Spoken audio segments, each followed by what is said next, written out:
Bismillah, alhamdulillah, salatu wassalamu ala rasulillah. Welcome back, everyone, to Behind the Minbar, Blueprints for a Better Masjid. Today, we're not talking about the masjid. Well, we kind of actually are. First, let me start by saying welcome, Sister Amal. Jazakallah khairan. We have Sister Amal Awadalla with us today, who runs our educational special ops education strategy committee here at the masjid at ISA. And first of all, thank you so much for your time. Thank you for having me. No, alhamdulillah, I've never been more comfortable in this chair because like the bio I'm about to read off will help the listeners understand. You hold a doctorate, alhamdulillah, in educational leadership, right? Alhamdulillah. Alhamdulillah. Sister Amal brings like close to 30 years now of experience into this conversation, whether it's in terms of classroom teacher or administrator. Alhamdulillah, you've helped over 20 districts in Pennsylvania, and now you work as a consultant for the State Department, right? So I work for a company. We're a subcontractor to the State Department, to the U.S. Department of Education. Nice. Yeah. So what do you do with them? Yeah. So because you know it could get controversial these days. Yeah, I know. State Department sounds like defense. I'm a senior state technical assistant specialist, and what does that really mean? I'm supporting state education agencies across the nation, school districts, schools around. Change management, organizational systems, leadership development. I do a lot of leadership coaching to district leaders and building level leaders. And school improvement work is a big part of my portfolio. There are other things that I do, but that's probably the biggest part. MashaAllah. No, Sister Amal, in addition to sort of her day job, whatever time she has left after being a dedicated homemaker as well. Yes. Allahumma barik, her family is here in the community. She helps the full-time Islamic school down the road, and she's leading the committee, as I said here. You know, just to maybe set the stage for the theme of this one podcast, people who engage this content, I mean, it's in the title, Behind the Minbar, Blueprints for a Better Masjid. They want to better their institutions. That's why I kind of said in the beginning, masjid, but not masjid, because what you've been bringing, I'm always saying, oh man, I need to interview Sister Amal, because this sounds like it's such a transferable system or skill system or system of skills. Like the idea is people that are listening, they know they need to better their institution. Correct. And then it's just a matter of, okay, change for the better, but how? And maybe we can start there. The why is always important, but what is so important about the how? Or like, why is the how so important in being systematic about this?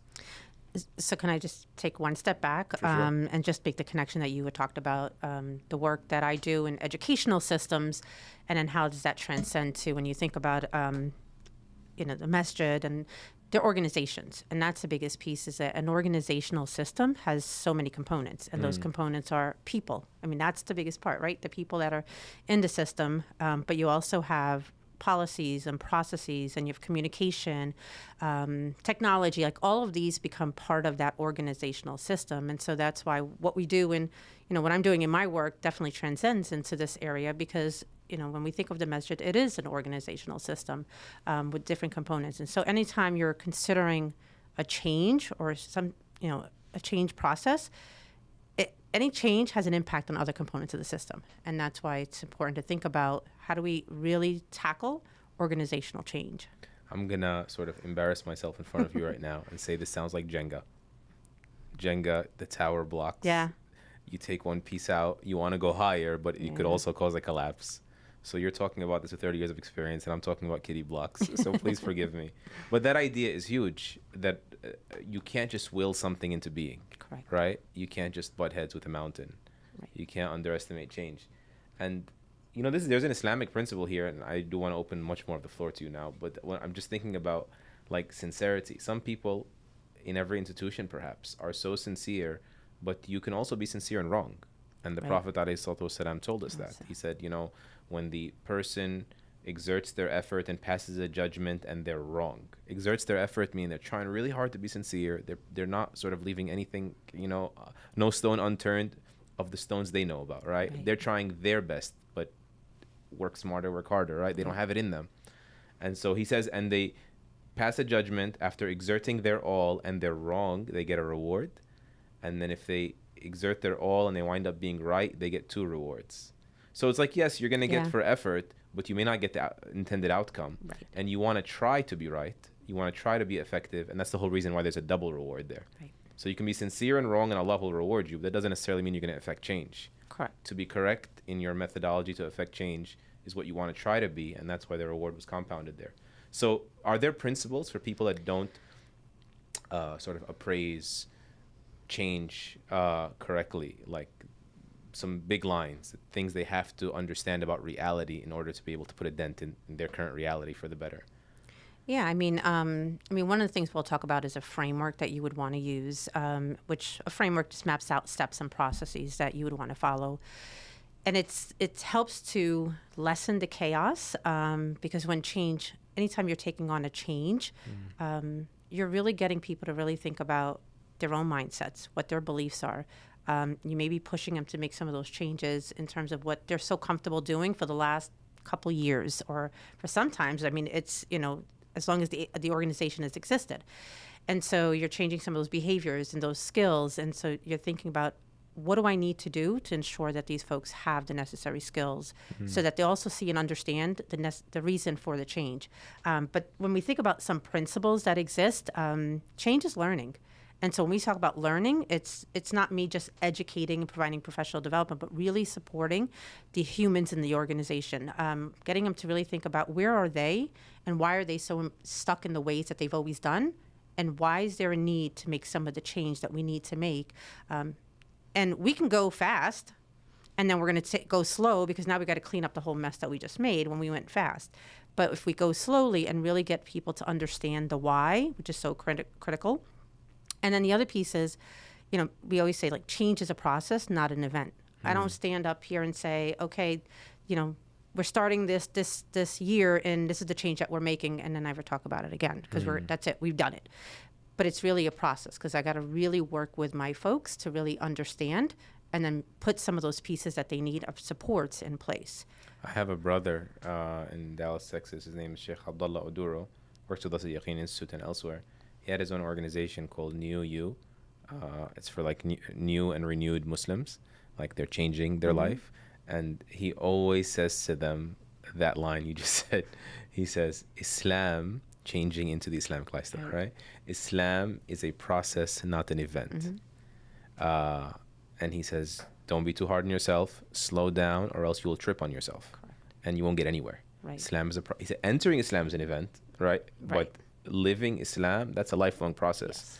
And I have another brother, subhanAllah, he also has a good analogy or framework to think about changing into a more Islamic lifestyle. He says that Islam is it's a working model. He says, like, you all have a picture of Islam in your head, whether you realize it or not, and you're going to have to grow that picture to grow in your Islam. There's no way you can just have to learn. So with that, then you have to think about all the supports you have to put in place, right? And so scaffolding. Yeah, those scaffolds, and the coaching, and just even the connection, and as leaders, our role of listening, really actively listening, not listen to just respond, but really understand where they are, so that you may need a different support than the individual here, so they may need a different level of support, and so really recognizing what all those supports are. But that goes one back person to, could be opinionated, another person could just be like not very tech savvy or something. Is that what you're referring to? To some extent. I think it's also not just, I may need more coaching. I may need someone who just needs a lot more to just let them come into my space and vent and talk through, but then help them think through how that really applies to the work that they're doing. How easy is that they always say, like, you got to connect before you correct, right? So how parachuting every week into an organization, you may not have sort of all the time in the world. Yeah. And I find that as a good analogy also for people that they know better than everyone the sense of urgency, and so they don't feel like they can wait, right? But also you have a flight in 72 hours. How long do you usually spend in a town or a city? I would say about 2-3 days, yeah. Okay. Yeah. So, like, how do you sort of fast track the traction, the clout you have with these people to allow for them to allow you to impart some change on them? A lot of it is questioning, and it's just asking questions that are sincere questions to understand, to show, like, I really am trying to understand your organization and not what claiming you need. To know. Exactly. I may bring some of the knowledge that I know around what works, but I don't know your space. So I'm going to stop to understand your space and know your organization now. And that's the active listening piece. And so sometimes like that's the first hour. And sometimes it takes a little even longer. And it's the pre-work going into it also, getting to know what their needs are. And so you really do a lot of needs assessment, really understanding where they're at. And then now saying, okay, so this is the space that you're probably ready to go into. Most often that works. Sometimes you need to backpedal and then come back to it again.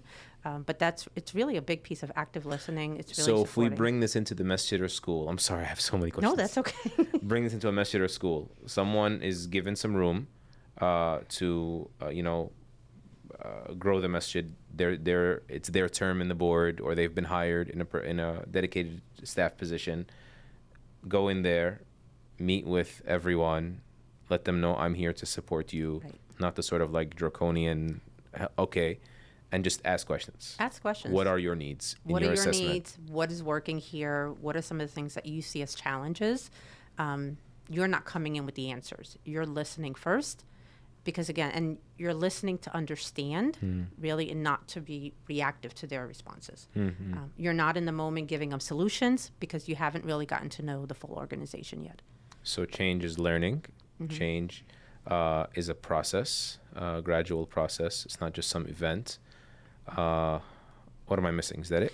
I think the supports that we talked about, making sure Put in that the there are right supports. interventions that are in place around maybe coaching. Like It's, plan again, Bs also? Yeah, plan B. I would also bring in like the reason why we're doing all this is because they're individuals who are making the change happen. They're the ones implementing the work.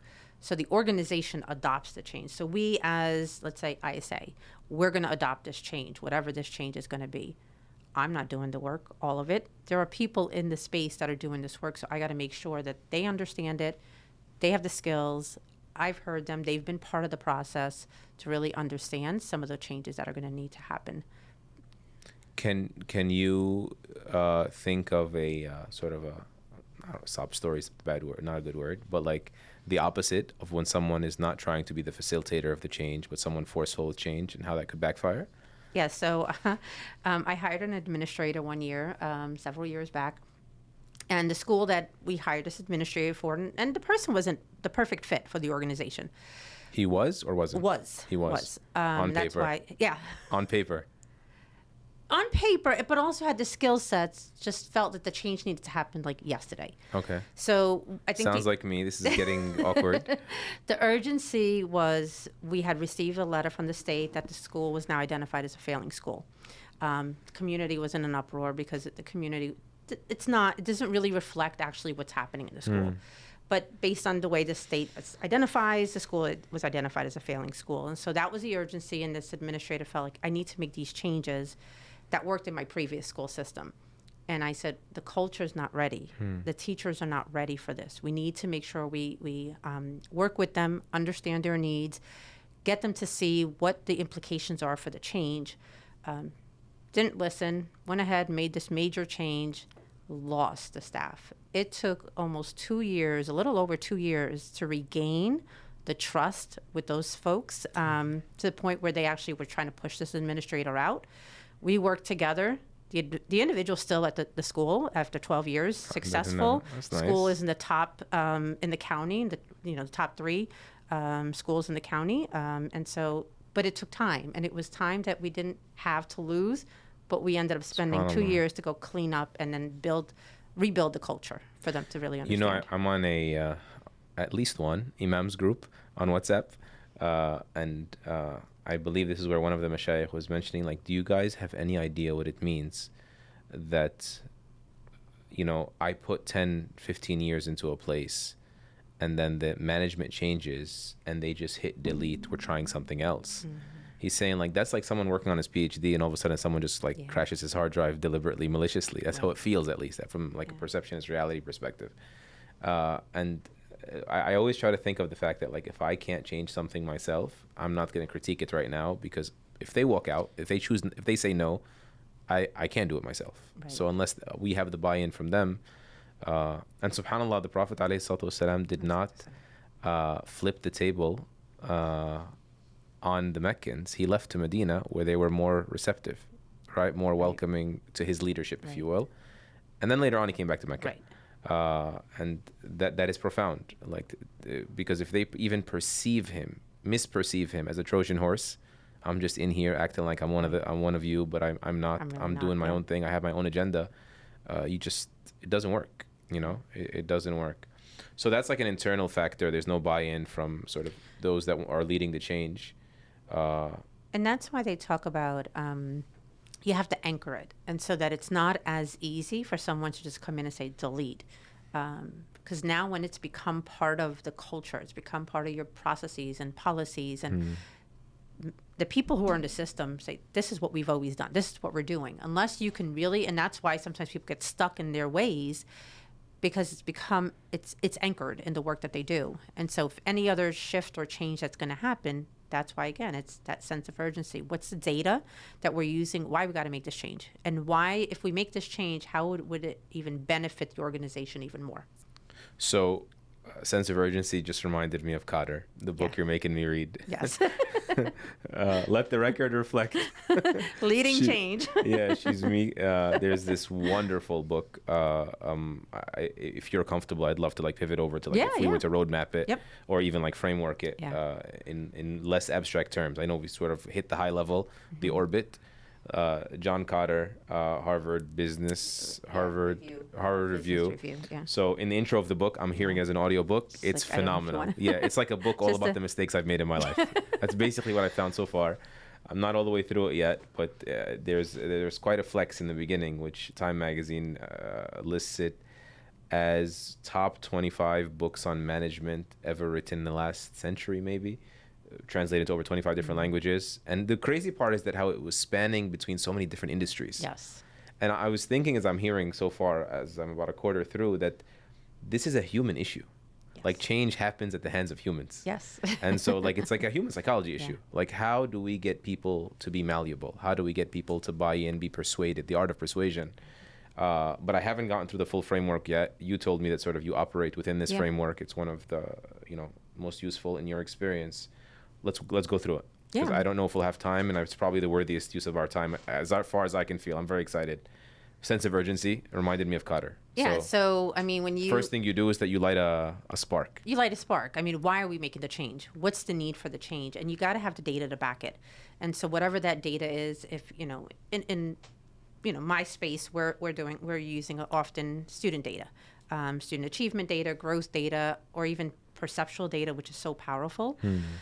We always say, what's perceptual data? So perceptual data is like what people think, because what Public their opinion. beliefs, their opinions, their beliefs is their reality. Even though I may not agree with what your perception is, but that's their reality. But if there's a pattern, we need to right. So engage then it. we would have to address it, right? So you identify that data, and so I can give you an example. I was rolling out a new ELA program in a district I worked in, and the data we used is we had a high number of students being identified at the early grades for special education. And I said, we shouldn't have over 20% of our kids being identified, because when you look at it, that means that's a core problem. And so the part that was difficult for me, or people didn't see the need for change, because I didn't have the background as an elementary teacher. I'm a secondary teacher. Or I came into that space as a secondary teacher. And so, but when I shared the data and we started to go through the data, people started to say, okay, there were questions. Not fully there, but they were like, okay, maybe she's onto something. The next piece was like, I needed a team of people who identify the skill sets that they have that could complement what I'm bringing to the group. And so I did identify some of my key elementary folks, coaches who were very influential with their peers. And so you have to be strategic on who you're bringing in on this called guiding coalition he talks about. And so this team was going to now be working with me to design the plan, create the vision, but also be the eyes and ears out in the work to help and support the individuals. So the urgency is created. Now I'm going to put it in my own words, if you can correct me. Ambassadors, or sort of a coalition now that you can point to, that this wasn't a unilateral thing, and they can also bring feedback. They're your nodes into the organization to bring feedback. Okay. Because when you think about, I didn't mean to cut you off, but when you think about what we said earlier, the individuals are making the change. They're the ones implementing the work. And so we got to get their voice. We got to identify those interventions. That's that group helping you. And it's not one person making the change. It's this team. The value they bring and also their clout on the grassroots level are two factors you mentioned. How do you mitigate a poor choice in your team? Let me give an example. People come to the table, I've seen this a lot in masajid, with different degrees of training in this space, but also, stoicness, their ability to just keep their emotions at the door and say, listen, we're a team. Whatever happens in this room stays in this room. Mm-hmm. We come out as a united front. I'm sure you've seen some of that. It's like mutiny from your inner circle. How do we mitigate this, prevent it altogether? How do we pick the right team? I mean, again, you got to know your people. And it's not always the people who are going to nod and follow along with you. You're going to need the ones who are completely on the opposite end of the spectrum and they're not agreeing with you, because they are, and I'll give you an example. I had a teacher who, no matter what I said, went out and said, administration this. Administration was totally, so when this was a different initiative I took on, I said, I want him on my team. And everyone's like, are you nuts? Why are you bringing him on your team? Because he's the one who's going out there and breaking everything down that I'm doing. I need him to see the why. And so when he came on the team, he asked tough questions. I don't know if they were tough, but they were questions that were really pushing. But that was okay. And then he actually understood the reason why the need was, why we were doing the work that we were doing, and became an ally to the work. And actually went back to his team of teachers and said, no, this is why they're doing this. So it's... So long as there's integrity, even if they're a little bit contrarian, a little bit assertive, that's tolerable, so long as they're team players. Yes. That's fair. Yeah. So sense of urgency created, but you said you have to keep creating it, right? There's dips. Yes. It's not like... Right. You don't just say it once and then you're done. People forget. And so that constant communication and bringing it back, as you're making progress, you make the connection back to... Let's not forget what we're doing this, why we're doing this, people. Yeah. Okay. Urgency. Then you move on to creating a coalition. What do you do with the coalition now? Develop a vision. Okay. Where are you going? Like, why, we've identified this need. Where are we going? Let's map it out and say, in the next 10 years, 20 years, where do you want to be with this work?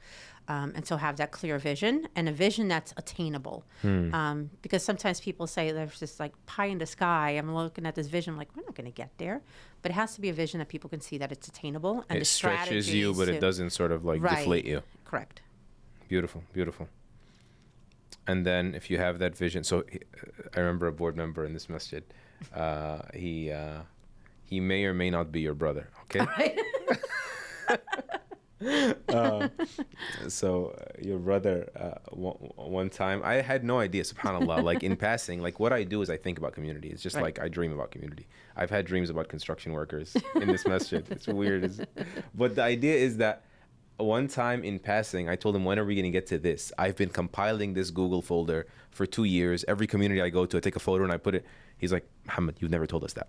And I was like, I've never told you that? And so the idea of like, I had a vision, but no one else no one else knew it. No one knew about the vision. I wasn't communicating it. Right. Which is the next step. Okay. Communicate the vision, right? So now you have starting to be to feel like therapy, but okay.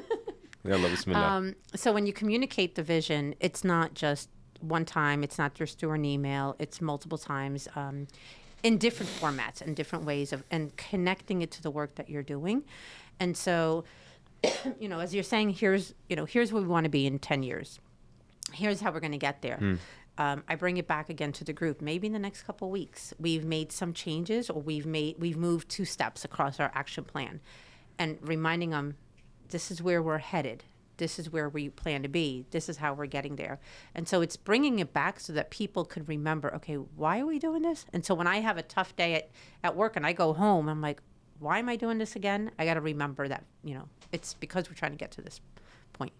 I remember one time you shared with us a diagram of like where we are and where we're getting to, and then how we imagine it versus how it actually is. Is that sort of people losing energy, or is that other stuff? It's not that people lose momentum, because the work is hard. And so we as humans often go back to what we're most comfortable with. And we all have different things going on in our lives, right? So, I work, I'm a mom, I'm a grandma. And so, supporting my kids, supporting my son and his family and, my husband and all, and plus I have a full-time job, right? And so then when I'm doing some of these changes, sometimes it's tough. I'm like, it's just easier to revert back to because everything else is just, fixed or working. So I need that extra support. I may need that extra support to get me out of the valley again because I kind of went to the valley. And when we say the valley, it just means like I'm stuck. I don't see it again. I don't see why we're doing. Yeah, I don't see why. I don't know why I'm putting in this extra time to get this to do whatever it is they're asking me to now do for my company. And so I get stuck there. Either I don't get the support and now I revert to what I've always done. And now I'm kind of breaking down the change. Or I get the support, whatever that support may be, and it helps me get back up again. SubhanAllah, about 2 years ago, I was tasked at the Yaqeen Institute to write a paper on the storytelling style of the Quran.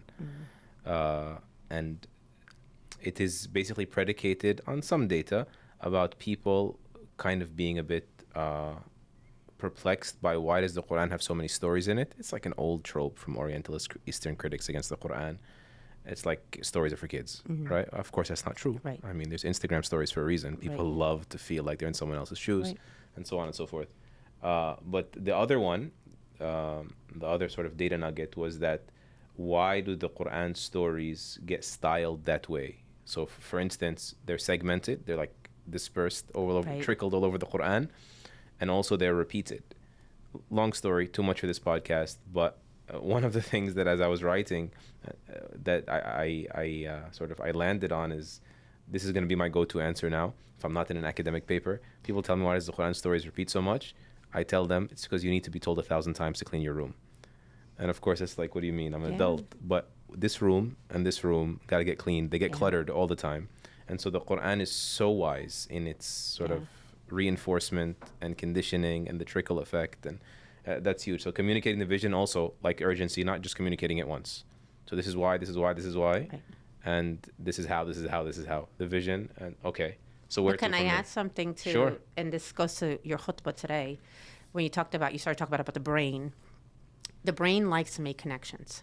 And so when we say, why do we hear it often, the same thing over and over and over again, because it takes, and I don't remember the exact number, but I think it's close to 14 times to hear it for it to actually start to connect. And it has to connect to something that you have experience with. So memory webs. Yeah, it's webs, right? It's like, so it's starting to connect so that it's going back to something in your long-term memory. And so when we do any kind of, that's why supports are necessary. And that's why people are in different places, because we all kind of come at it in we have different experiences. So you may be rolling out, I'll go back to my educational setting. I was working with a state education agency on changing their goal systems, how they're evaluating their staff. And so I worked with them to connect back to their old system to say, okay, what are goals? Like, how are you doing goals? Like, it made it easier to connect to something that they already had, and now let's build off of that. I go to another organization or another SEA, and they're addressing it in a different way. Their goal setting is completely different. So then I'm going to make a connection back to something that they have, because it's their reference point. Yes. Yeah. And so that's why you're hearing it. You're bringing that vision back often enough, and you have the interventions and supports in place so that you help individuals to make the connection, see the why again. Besides losing momentum, besides sort of the fogginess on vision, what other roadblocks do you feel like are huge that we can maybe draw an example from for the masjid or masjid school space? I think sometimes policies that are in place are outdated policies. This is where we define how we do things in the masjid. We treat them sacred. Say that again? We treat them sacred. Yeah, but then sometimes they are the barrier. And so policies are made to be changed. So go back and look at the policy, and does it need to be changed? Even processes, like how we, think of something as simple as people entering this door versus this door. Like, even that change that you guys made seemed like it was a challenge, right? But people are accustomed to doing one way. And so then how do you make that, make sure that we're communicating? And we got to think about the pitfalls ahead. Okay, so and then if this is the change we made, what can we anticipate maybe some of the barriers so that we can start to remove some of those barriers before they actually come up? Mm-hmm. Do people ever throw in the towel and just say, like, this is taking too long? Oh, yeah, definitely. I've seen that. Okay. You know, and because I see a lot of attrition in volunteer spaces all the time, right? Yeah. And a lot of times it's when you're trying to go to another level, Jenga. You're trying to like, it's not just cannibalizing where you're taking some volunteer, even we bring in brand new volunteers, but okay, there's policy, there's red tape, they can't get things moving. But also, I didn't think it would take this long, right? I don't see any progress. And so I'm feeling incompetent, so I'm out of here. Well, one of the reasons I could see that happening is if we also don't pause to celebrate some of the successes that have happened. You have to celebrate the small wins. And that could be as simple as, you know what, we got everybody to do point A. And you got to identify that in the, you know, when going back to your guiding coalition, who that team is, what's our action plans? What are our steps and strategies to get there? If we met step one, whatever step one is, let's celebrate it. And it could be as simple as, I'll just say, like, you know, going back to my ELA curriculum, it was as simple as I went into the classrooms and the teachers had the books out. That was a win. They may not be using it yet, but they're at least starting to say, oh, maybe we should. Celebrate that win. And it celebrates like going up to that teacher, hey, thank you for, you know, I see you took it out. I hope that you're finding it beneficial or whatever. So you make a comment and connection to that teacher or that individual. What is it? Recruit, retain, recognize. Yeah. You got to recognize the 3 R's. Yeah. SubhanAllah, there's... I like how you're connecting that. Dr. Osman Umarji, I'll connect it with another like 3-pronged thing.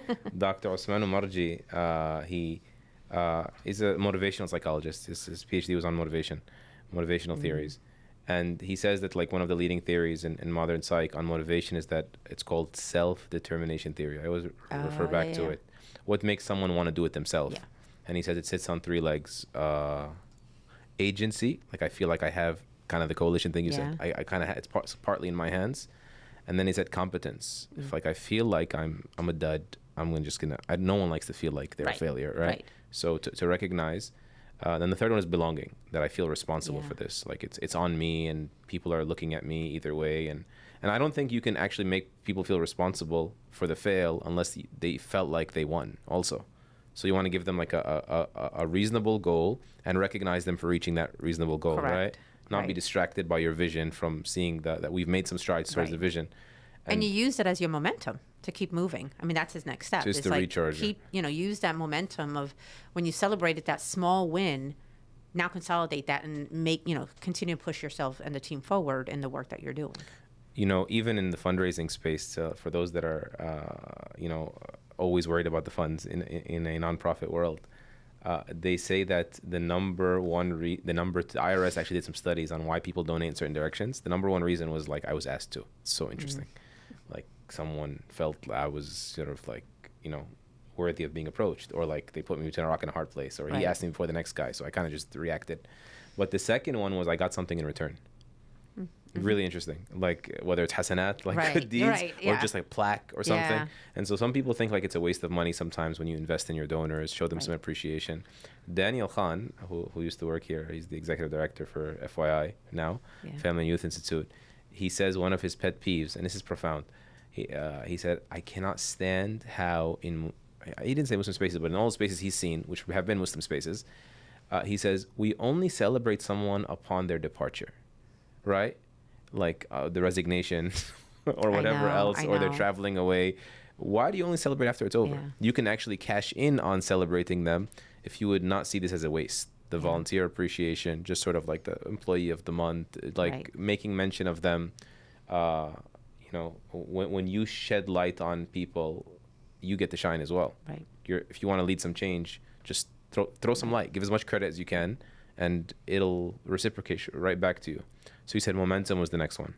And so when you were talking, I remembered something that I also did and you would think that it was, people wouldn't really think it was anything. Like I would put a little post-it when I walk into a teacher's classroom and celebrate a success that I saw. I said, oh my gosh, I saw, some of your kids doing X, Y, and Z, and put it on their desk. At first I was, and I'll be honest, one of my administrators said to me, like, have you thought about that? Like, I was like, no. I was like, post it. Why would I use a post? people would respond. They would follow up, thank you so much. Or they'll stop me in the hallway, thank you, I really appreciate you recognizing that. And you don't think that that's it's a little thing, but it was, for them, it was big. That here I am, I recognized something that happened in their classroom and took the time to write a little Post-it. So I would always walk with my little Post-its and put it on their desk when I saw something that I wanted to make sure to celebrate, to give them that, again, that encouragement that we can do it. We can keep moving forward in the work that we're doing. SubhanAllah, there's so many hadith here, and I'm always restraining myself from like going on a pastoral tangent. But like the Prophet ﷺ, so many examples, right? Like how many names did he know that caught people off guard? He remembered them from one interaction. How many sort of, when Amr ibn al-As thought he was the most beloved person to him, he said, who do you love the most? He said, Aisha. He said, who, then her father, then who, then Umar. It's like, oh man, I thought I was number one. The fact that he felt he was number one. The idea that I saw that he's good at this, I'm going to put him on this post, and he's good at that, and I'm going to put him on that post. Or even just make mention of him, even if you're not going to assign him to a particular office or like post. So these things are huge for momentum, and they should not be downplayed, and we should be better at it. You know, I'll tell you one thing that is very much worth mentioning. There's a misunderstanding in the Muslim community, or like a false dichotomy between like staying sincere and between sort of praise. You know? Yes, praise can delude you, because it tastes really good, and then you start seeking it. But so long as you're not seeking it, and that's through spiritual labor, you keep Allah your number one, you keep Allah your primary like motive, primary gain, then so if it just happens to come and it happens to feel good, there's nothing wrong with that Islamically. Like all these hadith about don't praise your brother, the scholars made it very clear, Imam Nawawi and others, they made it very clear, this is about two scenarios. Don't do like, you know, they used to be tribal a long time ago. That's what these hadith were referring to. And you make up these huge, you know, grandeur, aggrandizements of people larger than life. Don't do that. That's dishonest. Right. And number two, if there happens to be a person showing signs that they're binging on praise, they're getting deluded, in fact, they're starting to, you know, show signs of, Allah forbid, conceit or something, then okay, you help them by reeling back some of the praise. But if we become a community that doesn't praise each other, doesn't praise enough, we're going to be burying talent. Or left recognize, and right. It's not even just praise, it's recognizing there's someone in this community who has the skill sets that, you know, well, how about you come and lead the next meeting? You know, empowering them. Yeah. That's, again, part of like that work that he talks about when we say recognize. So it's not just like, you know, this praise, but it's also, you know, I see that you're getting it, and this is what some of the things, could you lead the next meeting and share, empowering some of these folks, because when you build that team, and that goes to his last one, anchoring it in new approaches in the culture. If you've created a culture of sharing, celebrating, you know, the work that we do, and it becomes part of the norm, people support each other. And it becomes part of your culture, becomes part of the processes, the policies. And now the change has been anchored into the work that you do. Yeah. It sounds easy, right? No, but I mean, not, you know, I'm not saying because I have like a lifetime experience or anything, but again, I'm seeing this through the lens of my mishaps. The amount of things we've spent time wordsmithing and penning and sitting in documents, as opposed to actually making sure they permeate, right? And they're actually in the air, and they're like common language between us. It takes a village to raise a child. Likewise, it'll take a whole like ether, like an atmosphere to raise us up as a community. That's, you know, empowering people. I'm thinking of the Prophet ﷺ at Mecca. When Abu Sufyan was the leader of the Meccans at the conquest of Mecca, he meets the Prophet ﷺ. He wasn't even Muslim yet. And the next day he became Muslim. But he came to him, and he was caught off guard. He couldn't, you know, resist. And so Al-Abbas, the Prophet's uncle, who was close friends with Abu Sufyan, says, you know, give him a little something, you know, because maybe that'll sort of like, you know, ease his prejudice a little bit. It's really hard. He's about to get eclipsed without a fight. Because when they broke the treaty, the Prophet made a dua, oh Allah, do not allow them to know we're coming. And so, subhanAllah, Allah granted him that. And so they were at the outskirts of Mecca, and he's like, there's no chance. So he said, yeah, Rasulullah, he knows he's done. He knows. Just give him a little something so we can win him too. So the Prophet ﷺ was told, this man loves sort of status. He's not Muslim yet, and he's not held to the higher standards yet. He loves status. Give him something. So he made an announcement as he was entering Mecca that whomever is at the Kaaba will not be touched. Whomever enters their home will not be touched. And whomever enters the home of Abu Sufyan will not be touched. So it made him feel Right. like, you know, Yeah. but you didn't do anything. You just entered your own house. Right. But just, it's, I don't want to say it was like meaningless, but at the same time, it was a noteworthy mention. Right. Especially Abu Sufyan's house, you won't be touched. And that gives people a sense of belonging, like, oh Yeah. man, he's with us and Right. for us. He's not coming in like the conquerors come in. He's not here to like see his day of glory. He's here to like include us all Right. in this moment. That's what haven't we said? What do you think is of value that I wish we had so many episodes to get more and more granular in the examples, and maybe we can do subsequent episodes on like leadership training in particular, what that could look like. Yeah, and I think one of the biggest pieces is, you know, if you're leading this work and this change, reflection is huge. Being able to stop and pause and Introspect. think about, like, you know, the steps aren't linear steps. I don't just go create sense of urgency, create this coalition, create my vision. I'm going to have It's to like a pause. constellation. Yeah, because there Yeah. are times where like, I got to bring back the sense of urgency again because people are missing it. So now I'm going to That's bring it back important. again. I may go back and say, I lost a member of my guiding coalition for whatever reason. I have to, you know, rebuild the team. Or the team I developed really wasn't the team I had that should have been. So sometimes, you know, so it's not this clean process that sometimes people think it's clean.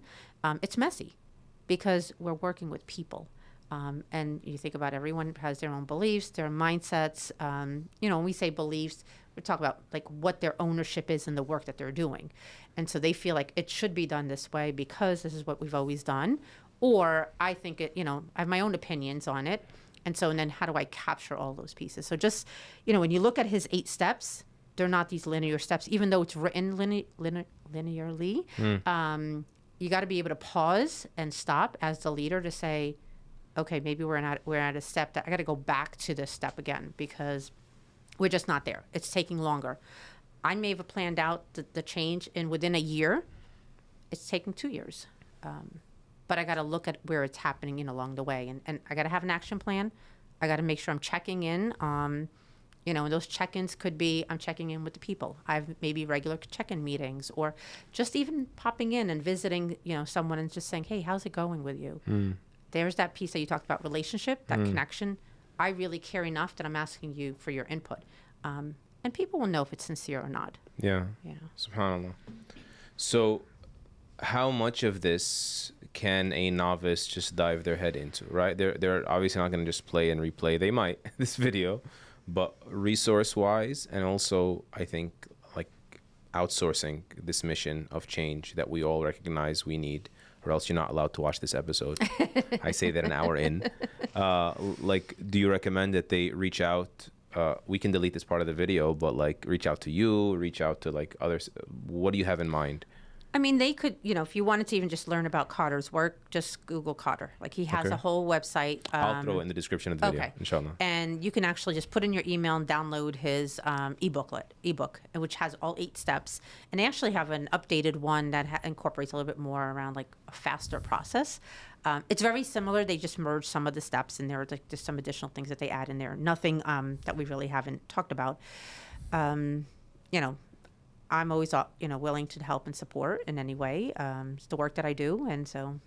Anything we haven't said yet, or you want to remind people if they'll forget everything? What do they say? What do they remember? You know, I think if you truly have a need for a change, you know, you don't change just to make change. It's you really see the need to improve the work that you're doing. You know, I would look at this framework, or at least like, you know, don't be afraid to tackle it, but no, it's a process. I mean, that's the piece. And you have to go in strategically planned and ready for it. It's not something that I just say, you know what, we're going to change this tomorrow. We're going to go and change the doors. People aren't inert objects. Right. Yes. Yeah. Okay. Awesome. Like it's thought out. It's strategic. I think that's the biggest piece. May Allah help us be strategic. Jazakallahu khairan. Everyone, leave your comments, your questions. Look out for the, once again, the additional resources in the descriptions, and let us know what additional subjects you want us to interview Sister Amal and others on. Barakallahu feekum. Assalamu alaikum wa rahmatullah.